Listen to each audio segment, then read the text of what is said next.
ان کی آواز کانپی تھی، ان کی آنکھیں نم ہو رہی تھیں، لیکن آج شاید وہ بولنا چاہتے تھے۔ اس کی گردن پہ جلے کے داغ تھے، اس کا پورا منہ سوجا ہوا تھا۔ میں نے شاید پہلی بار اس کو اتنے غور سے دیکھا تھا۔ وہ چہرہ، نگین کی وہ حالت میری آنکھوں میں حفظ ہو چکی تھی۔ میں اتنے سالوں میں ایک بار بھی اس چہرے کو بھول نہیں پایا۔ وہ مر گئی، میں اس کا آخری دیدار بھی نہیں کر سکا۔ تم میری اذیت کو سمجھ سکتی ہو کیا؟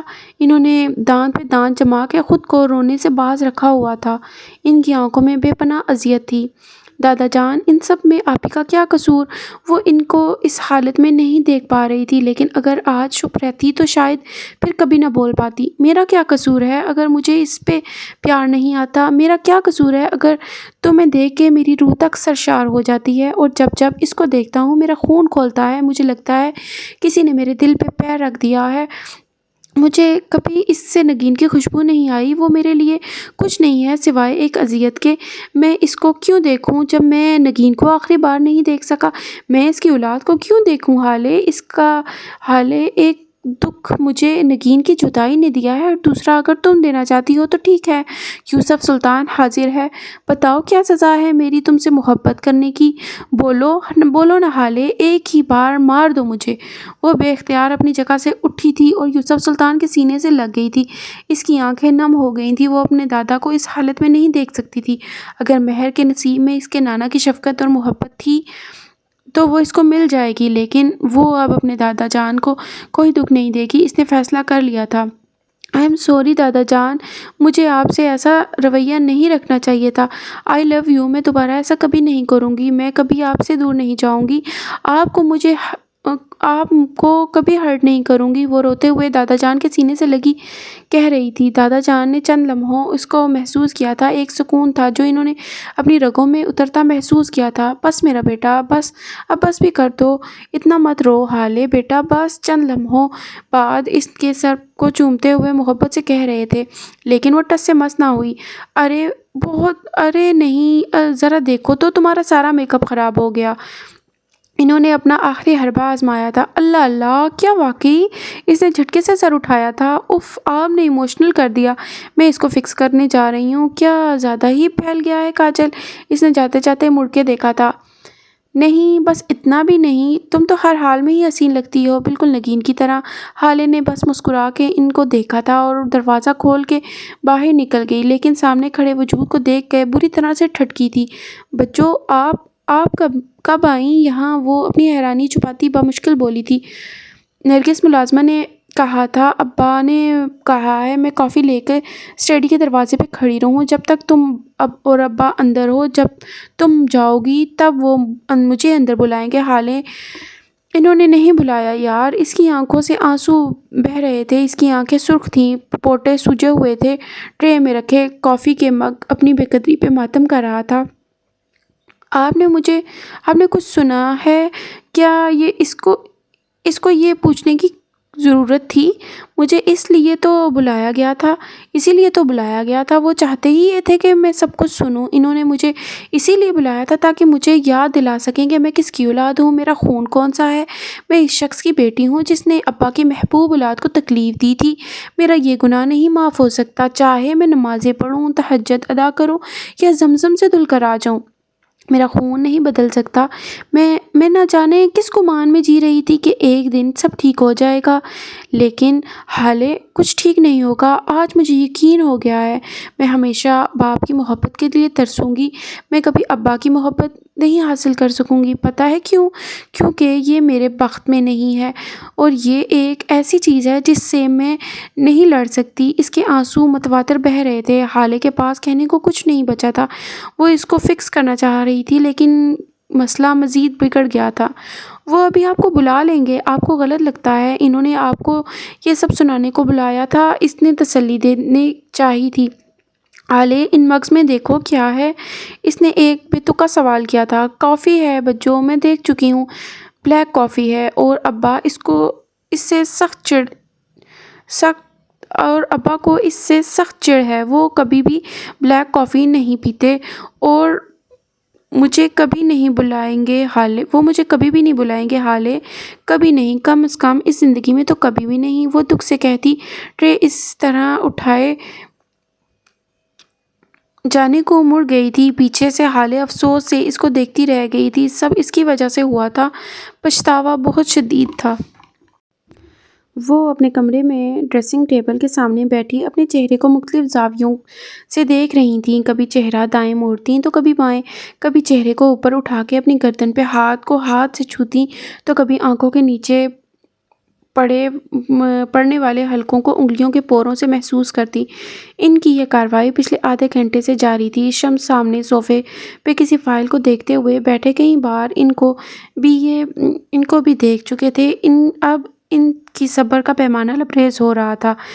فروا، بس بھی کر دو، آدھا گھنٹہ ہو گیا ہے تمہیں یہاں بیٹھے ہوئے، ایسا بھی کیا نیا ہے تمہارے چہرے میں جس کو تم دیکھے ہی جا رہی ہو؟ مجھے لگ رہا ہے میرے حلقے بڑھتے جا رہے ہیں، اور یہ تھوڑی کو دیکھو غور سے، یہاں سے تو سکن لٹکتی ہوئی محسوس ہو رہی ہے، دیکھو ذرا۔ وہ اب ان کی طرف گھوم گئی تھی۔ مجھے تو ایسا کچھ نہیں لگ رہا، تمہیں تو خواہ کا وہم ہوتا جا رہا ہے، پچھلے مہینے ہی تو تم نے سرجری کروائی تھی، اب یہ کیا نیا شوشہ ہے؟ وہ سخت بیزار نظر آ رہے تھے۔ مجھے پتا ہے تمہیں جو تکلیف اٹھ رہی ہے، لیکن تم فکر مت کرو، تم سے پیسے نہیں لوں گی، میرا بیٹا آ گیا ہے، اب تم اپنے باپ اور بھائی کی خیرات اپنے پاس رکھو۔ وہ اب دوبارہ آئینے کی طرف متوجہ ہو چکی تھی۔ جسے تم خیرات کہہ رہی ہو وہ میرے خون پسینے کی کمائی ہے، میں وہاں کماتا ہوں، میں اپنے باپ سے یا اپنے بھائی سے مانگ کر نہیں کھاتا، دن رات گدھوں کی طرح کام کرتا ہوں، اور اسی کام کی وجہ سے تم یہ ہر آئے دن سرجری اور پتہ نہیں کون سے ٹریٹمنٹ کرواتی پھرتی ہو۔ اچھا اتنے ہی قابل ہو تم تو آج تک کیوں نہیں ملا تمہیں پاور آف اٹرنی؟ وہ تو آج تک بھائی صاحب کے پاس ہے، ایک چھوٹے سے کام کے لیے بھی تمہیں ان سے اجازت کیوں لینا پڑتی ہے؟ کیا تم اپنی مرضی سے کمپنی کا کارڈ بھی بدل سکتے ہو؟ تمہیں تو اس کے لیے بھی بھائی صاحب کی اجازت درکار ہوگی۔ کیوں؟ صحیح کہا نا؟ وہ اندر تک جھلسا دینے والی مسکراہٹ کے ساتھ بولی تھی۔ اگر تمہیں یاد ہو تو کچھ عرصہ پہلے بابا نے پاور آف اٹرنی مجھے دے دی تھی، انہوں نے اپنا دفاع کیا تھا۔ اچھا ایسا ہوا تھا کیا؟ وہ سوچنے کی اداکاری کرنے لگی۔ اوہ ہاں، یاد آ گیا مجھے، بالکل، تمہیں یہ پاور آف اٹرنی ملی تھی، لیکن 2 مہینے بعد ہی بابا نے تمہیں ذلیل کر کے یہ پاور آف اٹرنی پھر سے بھائی جان کو دے دی تھی۔ اور میں بتاؤں کیونکہ تمہاری ایک غلط ڈیل کی وجہ سے کمپنی کو کروڑوں کا نقصان ہوا تھا۔ بابا تو تمہیں کمپنی میں گھسنے بھی نہیں دینا چاہتے تھے، اور تب کس نے بچایا تھا تمہیں؟ کس نے بچائی تھی تمہاری ساکھ؟ میں نے، میرے اس عظیم دماغ نے، میری عقل نے بچایا تمہیں۔ میں نے وہ ساری بات اپنے بیٹے کے سر ڈال دی تھی، اور وہ یہ ماننے پر مجبور ہو گیا تھا یہ اس نے کیا ہے۔ اس نے بابا کے سامنے قبول کیا کہ یہ اس کی غلطی تھی، اور سفیر کو تو یوسف سلطان کا خون بھی معاف ہے۔ میں نے اور میرے بیٹے نے بچایا تمہیں۔ وہ اپنے سینے پہ انگلی سے دستک دیتے کہہ رہی تھی۔ اس لیے اب تم اپنی قابلیت کے قصے مجھے تو مت ہی سناؤ، شمس سلطان، وہ نحوست سے کہتی رخ موڑ گئی تھی، جبکہ شمس سلطان چند لمحے بے بسی اور خفت سے ان کو دیکھتے رہے، اور پھر سر جھٹک کے ایک بار پھر اس فائل کے ورق گردانی میں مصروف ہو چکے تھے۔ ان کی آنکھیں فائل پہ جمی تھیں، لیکن دماغ وہ کہاں تھا؟ چلیے جی، آج کی ہماری ایپیسوڈ یہیں تک تھی۔ امید کرتی ہوں کہ آپ کو ہمارا یہ ناول پسند آ رہا ہوگا۔ اگر آپ کو ہماری یہ تحریر پسند آ رہی ہے تو پلیز لازمی ہمارے اس چینل کو سبسکرائب کر دیں۔ بہت شکریہ، اللہ حافظ۔